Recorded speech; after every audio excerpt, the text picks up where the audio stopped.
दोस्तों, उनसे पूछो जिनकी आंखें नहीं होती या जिनको दिखाई नहीं देता कि वह कैसा महसूस करते हैं। आप सोच भी नहीं सकते हैं। और आपको भगवान ने आंखें दी है जिनको आप खराब कर रहे हैं, उनका ध्यान नहीं रख रहे हैं। आजकल छोटे छोटे बच्चों के भी चश्मा लग जाता है। दोस्तों, इस संसार का सुंदर नजारा हम अपनी आंखों से ही देख सकते हैं। अगर हमारी आंखों की रोशनी हमसे छिन जाएगी तो हम कुछ भी नहीं देख पाएंगे। ये दुनिया हमारे लिए बेरंग हो जाएगी। इसीलिए अगर किसी की आंखों की रोशनी कम होने लगी है या जिसको बचपन में ही चश्मा लग गया है, वह इस कहानी को ध्यान से सुने और अपने परिवारजनों को भी इसके बारे में बताए। इस कहानी में आपको एक ऐसे चूर्ण के बारे में बताया जाएगा जिसका उपयोग करने से आपकी आंखों की रोशनी कुछ ही हफ्तों में वापस लौट आएगी और जिनको चश्मा लग गया है उनका चश्मा भी हट जाएगा। तो आपसे मेरा निवेदन है कि इस कहानी में अंत तक जरूर बने रहना। एक बार एक युवक जो अपनी आंखों को लेकर बहुत परेशान रहता था, वह एक गुरु के पास जाता है जो कि आयुर्वेद के एक बहुत बड़े ज्ञाता थे। वह युवक गुरु को प्रणाम करता है और कहता है, हे मुनिवर, मैं अपनी आंखों को लेकर बहुत परेशान हूं। मेरी आंखों की रोशनी दिन भर कम होते जा रही है। मुझे सब कुछ धुंधला धुंधला दिखाई देता है। कहीं बार तो मेरी आंखों में बहुत ज्यादा दर्द और जलन होता है और बहुत ज्यादा आंसू भी निकलते हैं। गुरुदेव, मेरी आंखें समय से पहले ही मेरा साथ छोड़ रही है। कृपया करके आप मुझे कोई ऐसा समाधान बताइए जिससे मैं अपनी आंखों की रोशनी को फिर से प्राप्त कर सकूं और आंखों की इन सभी समस्याओं से हमेशा हमेशा के लिए छुटकारा पा सकूं। उन गुरु ने उस युवक की सभी समस्याओं को ध्यान से सुना और फिर कहा कि बेटा, हमारे आयुर्वेद में आंखों से संबंधित एक पूरा उपनिषद लिखा गया है जिसे चक्षु उपनिषद कहा जाता है। इसके अलावा हमारे महर्षि वाग्भट ने आंखों के इलाज से संबंधित कई उपाय बताए हैं, कई नियम बताए हैं, जिसमें कुछ प्रमुख नियमों के बारे में आज मैं तुम्हें बताता हूं। और इसके साथ ही आज मैं तुम्हें एक ऐसे चूर्ण के बारे में बताऊंगा जिसका 15 दिन उपयोग करने से ही आपकी आंखों की ज्योति जो है वह वापस लौट आएगी। और साथ में ही इन नियमों का पालन करने से सिर्फ कुछ ही हफ्तों में आपकी आंखों की रोशनी में एक आश्चर्यचकित परिवर्तन होगा। आप खुद देखेंगे कि आपकी आंखों की रोशनी वापस लौट आएगी और आपको पहले से अधिक स्पष्ट दिखाई देगा। और अगर तुम लंबे समय तक इस चूर्ण का उपयोग करते हो और इन नियमों का पालन करते हो तो तुम्हारी आंखों की सभी समस्याएं, सभी बीमारियां जड़ से खत्म हो जाएंगी और तुम्हारी आंखें हमेशा के लिए स्वस्थ और दृष्टिपूर्ण बनी रहेगी। फिर गुरु उस युवक से कहते हैं कि बेटा, सबसे पहले इन नियमों के बारे में जानते हैं। इसके बाद मैं तुम्हें उस चूर्ण के बारे में, उस चूर्ण की विधि के बारे में बताऊंगा और यह भी बताऊंगा कि तुम्हें उसे किस तरह से प्रयोग करना है। फिर गुरु उस युवक से कहते हैं कि बेटा, अब तुम इन नियमों को ध्यान से सुनो।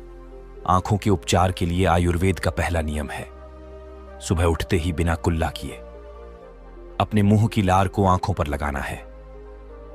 तुम जैसे ही सुबह बिस्तर से उठते हो तो बिस्तर पर बैठे हुए ही अपने मुंह की लार को अपनी अंगुली में लो और उसे अपनी आंखों की कोर में काजल की तरह लगाओ। यह बहुत ही रामबाण इलाज है। आंखों की सभी समस्याओं का असल में हमारी लार में वह सभी तत्व पाए जाते हैं जो मिट्टी में होते हैं।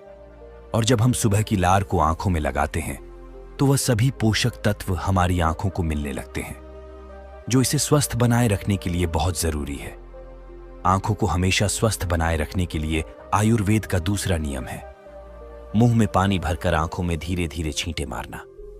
तुम जब रोज सुबह अपनी आंखों को धोते हो तो उसे ऐसे ही मत धो, बल्कि उससे पहले अपने मुंह में पानी भरो। फिर अपनी आंखों पर कम से कम 20 छींटे मारो। छींटे इतनी तेजी से ना मारो कि आपकी आंखों में दर्द होने लगे, वह लाल हो जाए। हमें बस इतनी तेजी से छींटे मारने हैं ताकि पानी आपकी आंखों के अंदर चला जाए। जब आप आंखों में छींटे मारते हैं तो अंदर की छोटी से छोटी गंदगी भी पानी के साथ भर कर निकल जाती है और आंखें साफ हो जाती हैं। और मुंह में पानी भरने का कारण यह है कि जब हम आंखों में छींटे मारते हैं तो आंखों का कचरा जो है वह मुंह के रास्ते से ना जाकर सीधे आंखों से ही पानी के साथ बाहर निकल आए, क्योंकि आंखों की कहीं बीमारियां सिर्फ आंखों में धूल मिट्टी जाने के कारण या कचरा जाने के कारण पैदा होती है। और जब यह सब कचरा साफ होगा तो हमारी आंखें भी स्वस्थ होगी। फिर गुरु उस युवक को तीसरा नियम बताते हुए कहते हैं कि बेटा, सूर्य देव को देखना है। हर दिन लगभग 5 मिनट के लिए सूर्य देव को देखना है, लेकिन दोपहर में या तेज धूप में नहीं। सिर्फ उगने से 1 घंटे के अंदर अंदर या फिर सूर्यास्त होने के 1 घंटे पहले सबसे ज्यादा अच्छा तो ये होगा कि तुम सूर्य देव के उगने या अस्त होने के समय उनके दर्शन करो। और जब जरूरत महसूस हो तो पल के झटका भी सकते हो। शुरू में इसे 1 मिनट के साथ शुरू करो और धीरे धीरे इसे 5 मिनट तक लेकर जाओ। सूर्य दर्शन के समय सूर्य की किरणें हमारी आंखों में अवशोषित होती है और हमारी आंखों को ठीक करती है।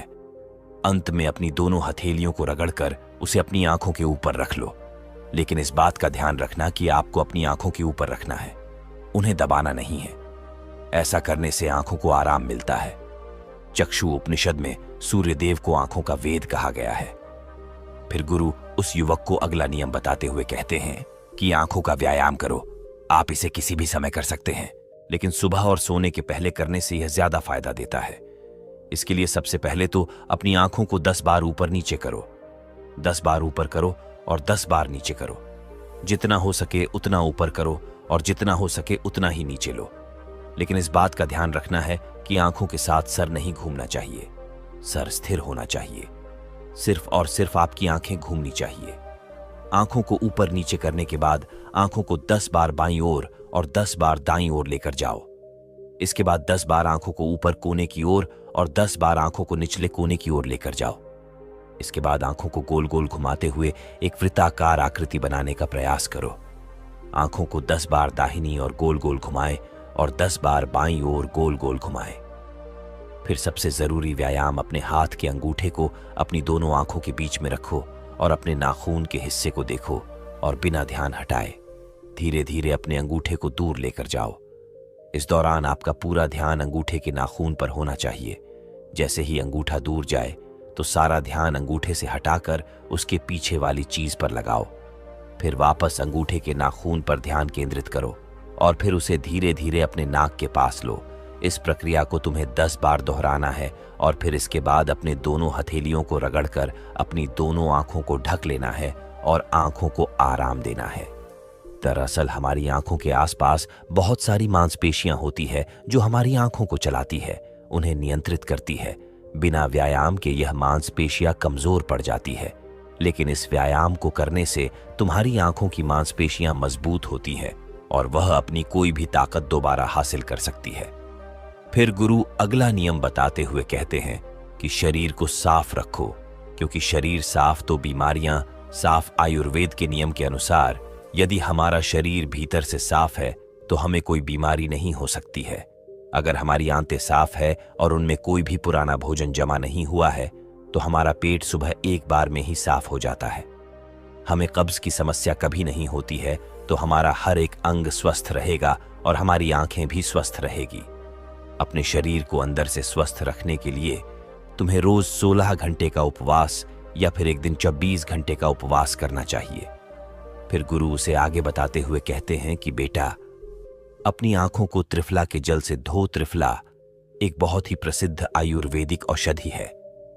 महान ऋषि वाग्भट ने त्रिफला को इंसानी शरीर के लिए अमृत तुल्य बताया है। त्रिफला जैसे ही उसका नाम है, ये 3 फलों से मिलकर बना है। पहला है आंवला, दूसरा है पहेड़ा और तीसरा है अरहड़। त्रिफला को बनाते समय इन तीनों की मात्रा का ध्यान रखना बहुत आवश्यक है। त्रिफला बनाने के लिए आंवला, बहेड़ा और अरहड़ का अनुपात 1 अनुपात 2 अनुपात और 3 अनुपात होना चाहिए। यानी आंवला 3 गुना, बहेड़ा 2 गुना और अरहड़ 1 गुना होना चाहिए। इन तीनों को सुखाकर इनके बीज निकालकर इसे अच्छे से पीसकर मिला लीजिए। इस तरह से त्रिफला का चूर्ण तैयार हो जाता है। फिर इसे किसी मिट्टी के बर्तन में रख दीजिए और 1 चम्मच त्रिफला चूर्ण को 2 गिलास पानी में रात में भिगोकर रख दें और सुबह उसे छानकर अपनी आंखों को उससे धो लीजिए। ऐसा करने से बहुत ही तेजी से आंखों की सभी समस्याओं में आराम मिलता है और आंखों की रोशनी बहुत ही तेजी से बढ़ती है। त्रिफला न सिर्फ आपकी आंखों के लिए बल्कि हमारे शरीर के लिए भी बहुत फायदेमंद होता है, क्योंकि यह वात, पित्त और कफ तीनों दोषों को नियंत्रित करता है।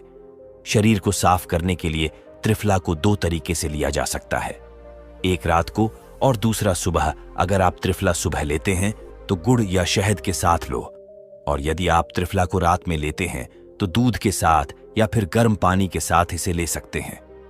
रात में दूध या गर्म पानी के साथ जो त्रिफला खाया जाता है वह हमारे शरीर को साफ करने का काम करता है। गंदगी बाहर निकालता है, और सुबह जो गुड़ या शहद के साथ त्रिफला खाया जाता है ये पोषक तत्व का काम करता है, यानी कि पोषक तत्व प्रदान करता है। इसीलिए जो व्यक्ति स्वस्थ है, जिन्हें कब्ज या पेट से जुड़ी हुई कोई भी दिक्कत नहीं है, वह त्रिफला को दिन में खाए, और जिन्हें पेट की सफाई करनी है, कब्ज की समस्या रहती है, वह इसका सेवन रात को करे। फिर गुरु उस युवक को अगला नियम बताते हुए कहते हैं कि बेटा, यह नियम बहुत ही लाभकारी है। इससे तुम्हारी आंखें और मन दोनों ही तेज बनते हैं। इसके लिए तुम्हें एक अंधेरे कमरे में दीपक या मोमबत्ती जला लेना है। फिर उसे इतनी ऊंचाई पर रखना है कि जब तुम बैठो तो वह तुम्हारी आंखों के ठीक सामने हो। ना ज्यादा ऊपर होना चाहिए और ना ही ज्यादा नीचे होना चाहिए।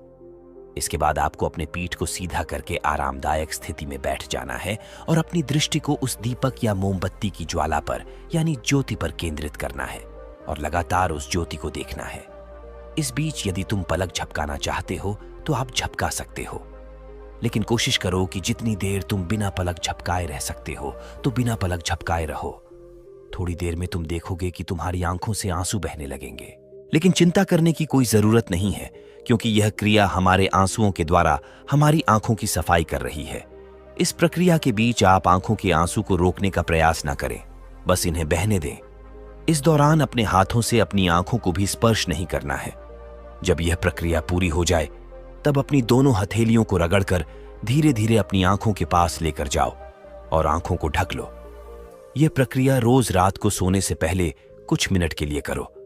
फिर तुम स्वयं देखोगे कि तुम्हारी आंखों की रोशनी दिन प्रतिदिन बढ़ती जा रही है।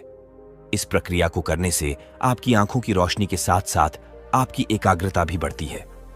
फिर गुरु उस युवक को अगला नियम बताते हुए कहते हैं कि किसी भी ठंडी सब्जी जैसे खीरा, लौकी और आलू के छोटे छोटे टुकड़ों को कुछ मिनट तक अपनी आंखों के ऊपर रखो। जब हम खीरे या लौकी को इस तरह से छोटे छोटे टुकड़ों में काटकर आंखों के ऊपर रखते हैं तो हमारी आंखों के आसपास का जो क्षेत्र है वह ठंडा हो जाता है और बाकी का क्षेत्र गर्म रहता है, जिससे आंख और सर के बीच का जो तापमान है उसमें अंतर आ जाता है और ज्यादा से ज्यादा रक्त आंखों की तरफ आने का प्रयास करता है। फिर जिस जगह पर रक्त का प्रवाह ज्यादा होता है उस जगह का इलाज खुद म खुद शुरू हो जाता है। इस प्रक्रिया को आपको हर दिन 10 से 12 मिनट तक जरूर करना है। इससे आपकी आंखों की रोशनी बढ़ेगी और आप ताजगी महसूस करेंगे। फिर गुरु उस युवक को अगला नियम बताते हुए कहते हैं कि बेटा, तुम्हें रोज ऐसा काम करना है जिसमें ज्यादा रक्त का प्रवाह हो, जैसे शीर्षासन, भस्त्रिका आसन। ऐसे आसनों को करने से रक्त की ज्यादा मात्रा आंखों की तरफ जाती है और आंखें स्वस्थ बनी रहती है। फिर गुरु उस युवक को कहते हैं कि बेटा, तुमने नियमों के बारे में तो जान लिया, अब मैं तुम्हें उस चूर्ण के बारे में बताता हूं जिसका उपयोग तुम्हें करना है, और उसका उपयोग करने से कभी भी तुम्हारे आंखों की ज्योति खराब नहीं होगी, और अगर जिनको चश्मा लग चुका है उनका चश्मा भी कुछ हफ्तों में उतर जाएगा। इस चूर्ण को बनाने के लिए आपको 4 चीजों का प्रयोग करना है, जिसमें पहली चीज है सौंफ, दूसरी चीज है बादाम, तीसरी चीज है धागे वाली मिश्री और चौथी चीज है काली मिर्च। हमें सबसे पहले तवे पर सौंफ को थोड़ा सेक लेना है। सौंफ को नेत्र ज्योति के रूप में अव्वल माना जाता है। इसकी तासीर ठंडी होती है। इसके साथ ही यह खाने को पचाने में बहुत ज्यादा मदद करती है। सौंफ हमारे शरीर के मोटापे को भी कम करती है। सौंफ में potassium, magnesium, zinc, iron, copper जैसे मिनरल्स भरपूर मात्रा में होते हैं। आपको सौंफ को तब तक सेकना है जब तक उसमें खुशबू ना आ जाए। जब खुशबू आने लगे तब आप उसे नीचे उतार लीजिए। फिर आपको बादाम को हल्का हल्का सेकना है। बादाम में विटामिन ए प्रचुर मात्रा में होता है जो हमारे दिमाग को तंदुरुस्त रखता है। इसमें प्रोटीन एवं फाइबर काफी अच्छी मात्रा में पाए जाते हैं, जिसकी वजह से हमारा पेट भरा भरा रहता है और यह हमारे मोटापे को भी कम करती है। इसके बाद आपको बादाम और सौंफ को अच्छी तरीके से पीस लेना है, इसका बारीक चूर्ण बना लेना है, और इसके बाद आपको धागे वाली मिश्री में से धागा निकाल देना है और उसे कूटकर उसका बारीक चूर्ण बना लेना है। फिर आपको 10 से 15 काली मिर्च लेनी है। काली मिर्च में एंटी इन्फ्लेमेटरी तत्व पाए जाते हैं जो आंखों के लिए बहुत लाभदायक होते हैं। इसके साथ ही काली मिर्च जीवाणु रोधक और इम्यूनिटी बढ़ाने में सहायक होती है, जिससे आंखों की रोशनी मजबूत बनती है। काली मिर्च में विटामिन ए और विटामिन ई पाए जाते हैं जो आंखों के लिए बहुत लाभदायक है। काली मिर्च को भी आपको अच्छी तरीके से कूट लेना है। उसका भी बारीक चूर्ण बना लेना है। फिर आपको इन चारों चीजों को एक साथ मिक्स कर लेना है। फिर आपको इस चूर्ण को एक चम्मच गुनगुने पानी में या फिर एक गिलास दूध में सुबह सुबह खाली पेट लेना है। इसको लेने से आपकी आंखें बिल्कुल स्वस्थ रहेगी और साथ ही साथ आपका पेट भी बिल्कुल साफ होगा। आप अच्छी तरह से फ्रेश हो पाएंगे। इससे आपको अच्छी नींद आएगी और आपकी आंखों की रोशनी और दिमाग तेज होगा और ये चारों चीजें जो है वह आपको अपने घर में ही उपलब्ध हो जाएंगी। फिर गुरु उस युवक से कहते हैं कि बेटा, आज के समय में आंखों को स्वस्थ रखने के लिए जो सबसे ज्यादा जरूरी है वह है अपनी स्क्रीन टाइम को कम करना। आजकल लोग सुबह उठते ही सबसे पहले अपने फोन के मैसेज को देखते हैं और फिर पूरे दिन यहां तक कि देर रात तक मोबाइल या लैपटॉप को यूज करते हैं। और इन लैपटॉप, फोन, टीवी से निकलने वाली लाइट हमारी आंखों के लिए बहुत नुकसानदायक होती है। इसीलिए आप एक ऐसा रूटीन बनाएं जिसमें आप रात में 8 या 9 बजे के बाद किसी भी तरह की स्क्रीन को नहीं देखेंगे। ऐसा करने से आपकी आंखों को तो आराम मिलेगा ही, साथ ही साथ आपकी नींद जो है वह गहरी हो पाएगी और अगले दिन आप तरोताजा महसूस करेंगे। और अगर आपका काम देर रात तक लैपटॉप पर है तो आप हर कुछ देर में ब्रेक लो, आंखों को बंद करो और उन्हें आराम दो। इसके अलावा आप अपने खाने में विटामिन ए और विटामिन सी को शामिल करो, जैसे गाजर, संतरा, चकुल इत्यादि। यह सब आपकी आंखों को स्वस्थ रखने के लिए अहम भूमिका निभाते हैं। तो दोस्तों, उम्मीद करता हूं आपको इस कहानी से जरूर बहुत कुछ सीखने को मिला होगा। यह कहानी आपको कैसी लगी हमें कमेंट बॉक्स में कमेंट करके जरूर बताएं और इस वीडियो को लाइक भी जरूर करें और साथ ही इस वीडियो को अपने दोस्तों के साथ जरूर शेयर करें ताकि उन्हें भी इस कहानी से कुछ सीखने को मिल सके। ऐसी ही प्रेरणादायक और बुद्धा स्टोरी सुनने के लिए हमारे चैनल को सब्सक्राइब करके बेल आइकन को जरूर दबा दें ताकि आने वाली अगली वीडियो की नोटिफिकेशन आपको मिल सके। इस वीडियो में बस इतना ही। मिलते हैं अगली वीडियो में। जब तक के लिए अपना